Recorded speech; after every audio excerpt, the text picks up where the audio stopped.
2019లో యాత్ర 1 చూసాం. రాజకీయ నాయకుడు ఏ రకంగా ఉండాలి, ప్రజల కోసం ఇచ్చిన మాట కోసం, నమ్మిన సిద్ధాంతాల కోసం ఎన్ని కష్టాలు వచ్చినా ప్రజల పట్ల నమ్ముకున్న కార్యకర్తల పక్కన నిలబడాలని చెప్పి రాజశేఖర రెడ్డి గారు చూపించారు. రాజశేఖర రెడ్డి గారు తన వ్యక్తిత్వాన్ని చూపించారు. శత్రువు కూడా సాయం చేసి ఒక మంచి గుణంలో నాయకుడు రాజశేఖర రెడ్డి గారు. ఆయన క్యారెక్టర్ చూపించారు, ప్రజలు ఆదరించారు. దాంతో అప్పటికే పాదయాత్ర చేసి అనేక ప్రజల కష్టాలు తీసుకుని జగన్మోహన్ రెడ్డి గారిని ఆ సినిమా చూసి రాజశేఖర్ గారి బిడ్డను ఆశీర్వదించాలి, ముఖ్యమంత్రి చేయాలి, మరి రాజశేఖర్ గారి పరిపాలన మళ్ళీ ఆంధ్రప్రదేశ్ లో రావాలని చెప్పి జగన్మోహన్ రెడ్డి గారు గెలిపించింది.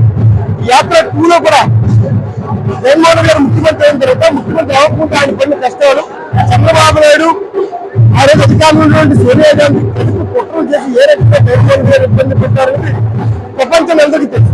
కానీ ఈ సినిమాలో చూపించబోతున్నా దాంతో ప్రజల ఆశీర్వాదంతో ముఖ్యమంత్రి అయినటువంటి జగన్మోహన్ రెడ్డి గారు తండ్రిలాగా ఇచ్చిన మాట కట్టుబడి ఇచ్చిన ప్రతి హామీని నిలబెట్టుకుని 198% హామీలు నిలబెట్టుకుని పేదవాడి ప్రభుత్వాన్ని స్థాపించి పేదలకు మేలు చేసి తండ్రి నుంచి ప్రజలుగా ఆయన పరిపాలన చేసి ఖచ్చితంగా అదే సినిమాలో ఉంటుందని భావిస్తున్నారు.